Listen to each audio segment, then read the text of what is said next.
안녕하세요. 스나이퍼 인사드립니다. 이제는 정말 날씨가 좋은 봄인데요.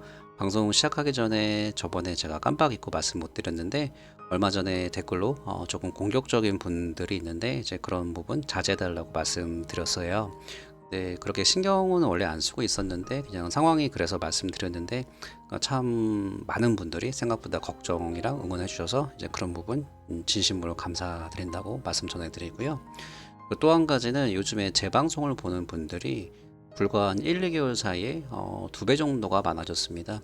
그래서 한 가지 말씀드리고 싶은 게 제가 의도는 하지 않았지만 이제 자연스럽게 저랑 함께 이제 XRP 투자에 있어서 3개월 최소 3개월에서 6개월 정도 같이 하신 분들을 위해서 자연스럽게 포커스가 빌딩 업된 이제 영상들이거든요. XRP 영상에 관해서는요.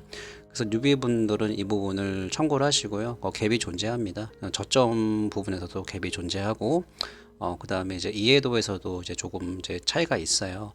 제가 이제 XRP 새로운 투자자분들하고 존버분들하고 벽을 만드는 게 아니고, 이제 이런 부분이 있기 때문에 이제 인지를 하고 보시면 더 도움이 될 것 같습니다. 처음 이 방송 시작할 때도 제가 몇 번 말씀드렸는데, 저는 이제 XRP에 관련된 이제 영상에서 이제 채널이 너무 커지지 않고 XRP 진성 홀더분들하고 이제 힘들었던 부분이라든지 정보 공유 차원에서 만든 거거든요. 그래서 그런 취지로 만들었기 때문에 영상을 이제껏 이제 이런 부분은 참고하시고 들으시면 더 도움이 되실 것 같습니다. 첫 번째 소식인데요. 존 디튼 변호사님이 이제 드디어 제3자 개입 신청서를 제출한다는 내용입니다. 제가 아까 이제 관련 이제 PDF 내용을 보니까요. 존 디튼 변호사님이 이제 XRP 홀더들의 현재 이제 SEC 소송 때문에 XRP 홀더들의 현재 힘든 상태를 판사님께 존 디튼 변호사님이 대표로 전달하는 과정에 있습니다. 하나를 알고 가셔야 되는 게요. 이제 두 가지가 있는데 첫 번째로는 아직 판사님이 제3자 개입을 허락을 한 게 아니고 일단은 서류를 내보라는 상황입니다. 그래서 정당하다 싶으면은 제3자 개입을 허락하는 건데요. 허락하면은 리플사나 이제 XRP 홀더들에게 조금 더 유리해지는 상황이라고 저는 보고 있고요. 왜냐하면 판사님이 스펙트럼을 넓혀서 개인 홀더들의 의견까지 더욱더 정당하게 듣는다고 보시면 되는 거고요. 두 번째로는 이 상황 자체가 어떻게 보면 상당히 아이러니하죠. 왜냐하면 이제 SEC의 존재 이유가 가장 큰 것 중에 하나가 리테일 투자자를 보호하는 건데 현재는 리테일 XRP 투자자들이 SEC를 상대로 소송에 적극적으로 개입을 하고 싶다는 주장을 펼치고 있는 상황입니다. 아이러니하죠. 주된 내용을 제가 아까 봤는데요. 대표적으로 여기 이렇게 좋은 말 같아요. 그래서 이 말이 이제 그 제3자 개입에 녹여서 들어갈 말이라고 보고 있는데, 이제 여기 보시면은 이제 XRP 이제 홀더들에 대한 이제 그 관련 서류가 이제 몇 시간 안에 들어갈 거다. 근데 뭐 지금쯤 이제 들어갔다고 보는 게 맞고 있고요. 내용을 보면은 이 임팩트 있는 내용이 이번 소송에는 여기를 말씀드리는 거거든요. 이번 소송은 XRP 투자자들에게 큰 영향을 줄 것이고 어쩌면은 모든 암호화폐도 영향이 있을 거라 봅니다. 이 내용이 들어간다고 보시면 되고요. 그리고 이제 서류 관련 내용 봤는데 SEC는 XRP 홀더들을 보호하지 않았다. 이런 뭐 뼈 때리는 말도 많이 있었습니다. 그 나머지 내용들은 이제 소송에 참가하고 싶었던 XRP 투자 홀더분들 10,000명이 넘었을 거예요. 11,000명이었나? 제가 봤을 때 그때. 그래서 이제 임팩트 있는 말들, 이제 집단 지성을 이용해서 이제 거기에 있는 이제 좋은 말들을 존 디튼 변호사님이 이번 서류 제출할 때 잘 녹여내서 판사님이 보기 편하게 잘 제출할 거라고 보고 있습니다. 그래서 이제 판사님이 제3자 개입을 승낙을 하면은 제가 바로 업데이트 해 드리도록 하겠습니다. 그런데 저는 개인적으로 이거를 뭐 판사님이 제3자 개입을 허락하든지 안 하든지 저는 크게 상관이 없다고 보는데요. 일단은 이 서류를 받음으로 해서 벌써 판사님들이 더욱더 정당하게 이제 이 사건을 이제 보고 있다고 중립적으로 잘 보고 있다고 저는 이제 그런 증거 중에 하나라고 보고 있고요. 그리고 이제 이 자료를 받아봄에 있어서 이제 XRP가 오늘날의 XRP는 더욱더 증권이 아니고 리얼 유스 케이스로 사용되는 것이 많다는 것을 이제 분명히 알게 될 거라고 저는 보고 있습니다. 그래서 판사님이 이 서류를 받으면 세 가지 초이스가 있는데요. 하나는 당연히 이제 그래 허락해 주겠다. 두 번째는 이거는 좀 힘들 것 같다. 반대를 하는 거고요. 세 번째로는 아마커스 브리프 제도라는 게 있는데요. 저도 이게 확실히 모르겠습니다. 그러니까 관련 그 내용이 많이 없어가지고 근데 이거는 뭐 간략하게 말씀드리면은 소송이 끝날 때쯤에 제3자들이 다시 한번 부분적으로 어필할 수 있는 서류를 제출할 수 있다고 합니다. 이런 부분은 참고하시면 좋을 것 같고요. 이게 2017년도 비트코인 불장이랑 이제 조종장인데요. 여기부터 보시면은 여기까지 올랐다가 마이너스 32% 다시 이렇게 저점을 높여가지고 마이너스 31%또 쭉 떨어졌죠. 이렇게 올라오다가 여기 다시 마이너스 40% 이제 이런 식으로 계속 적게는 뭐 28%에서 35% 40%까지 마이너스가 났습니다. 그래서 지금 이제 어떤 분들은 이게 하락장이 아니냐고 걱정하시는데 조정장이라고 보시는 게 맞고요. 어떤 불장에서도요 항상 이제 이런 조정은 상당히 자연스러운 거다 그렇게 생각하시면 조금 더 멘탈 관리에 유지가 될 겁니다. 그리고 특히나 한국에서는 김포 때문에 예를 들면 마이너스 40% 빠지면은 마이너스 55% 빠지는 거잖아요. 그러니까 체감이 더 심할 수밖에 없죠. 거의 롤러코스터 타는 그런 느낌이니까요. 그래서 다시 한번 하락장은 아직까지는 아니고요. 이제 너무 큰 걱정 안 하셔도 될 단계라고 봅니다. 아직까지는요. 그래서 제가 얼마 전에 계속 말씀드렸던 게 수익이 좀 크게 나신 분들은 일단은 현금 비중을 늘려서 원금을 회복을 하시거나 아니면 조종장 때 이런 조종장들이 항상 있었기 때문에 다시 이때 원래 자신들이 잘 알고 있는 코인에 재투자해서 수익을 더 내라는 의미로 제가 말씀을 드렸습니다. 그런데 아마 XRP 투자자분들은 이런 거는 아예 다 초월하셨을 거라고 좀 보고 있거든요. XRP로 수익을 내시는 분들은요, 군대로 치면은 특수부대 극한훈련 받은 정예부대라고 저는 생각합니다. 맞죠? XRP 부대.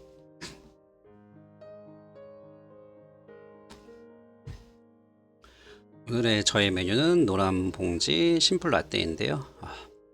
제 맛이 아닙니다. 그러니까 단맛이 거의 없어가지고 그래도 끝까지 마시겠습니다. 돈이 아까우니까요. 혹시 와지르에 WRX 들어가신 분 계신가요? 저도 장투로는 괜찮게 보는데요. 이제 CEO 이름이 뭐였지?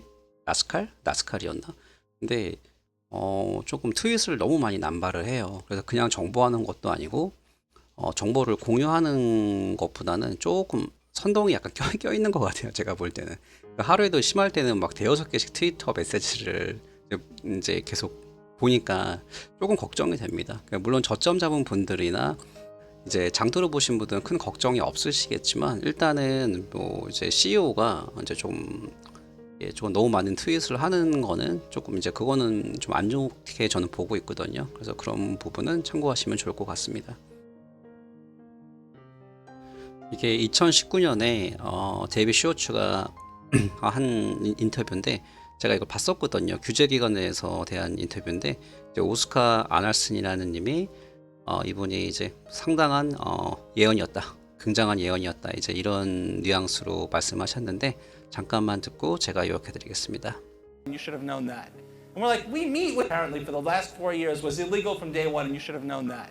And we're like, we meet with you like every week about what we're doing, and now you're telling us we should have realized 4 years ago that it was fundamentally and completely illegal? Like that doesn't make any sense. And so 이게 내용이 뭐냐면은 이제 리플을 포함해서 많은 업체들이 규제 기관들에게 로비를 하는 이유가 법을 바꾸려는 게 아니라 사업의 명확성을 얻기 위해서인데 우리는 처음부터 모든 걸 오픈하고 열심히 사업을 하는데 4년 동안 규제기관이 지켜보고 있다가 갑자기 4년 뒤에 나타나서 야 너희들 하던 거 처음부터 다 불법이야, 그리고 너희들이 처음부터 잘했어야지, 전혀 말이 안 됩니다 라는 내용이고요.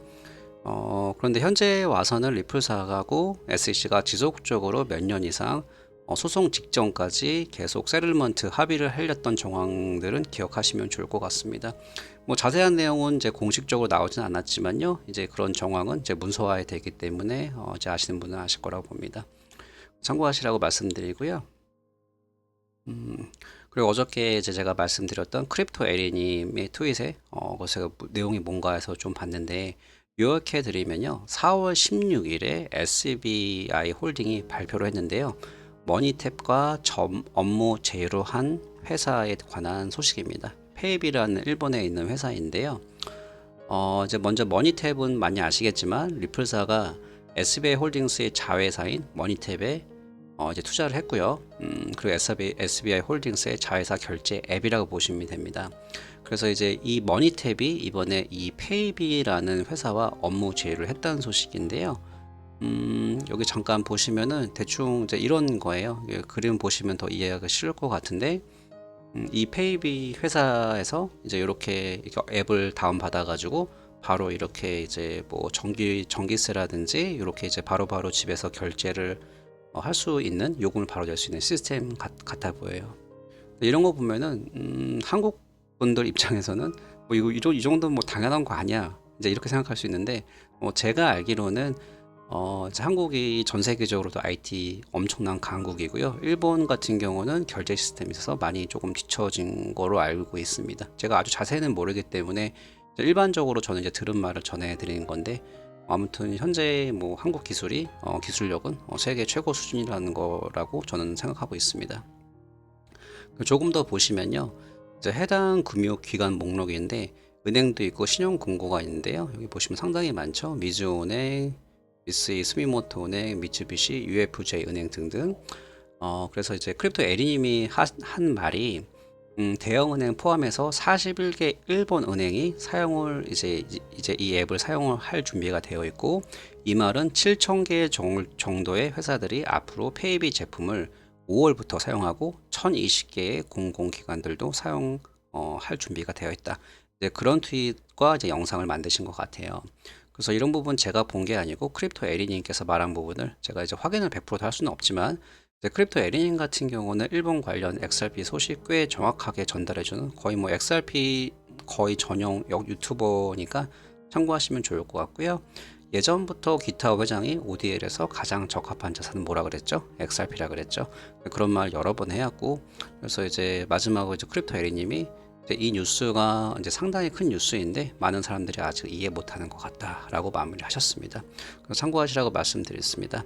오늘의 소식은 여기까지고요. 오늘 하루 다 마무리 잘하시고, 저는 이번 주 주중에 또 영상을 찾아뵙겠습니다. 감사합니다.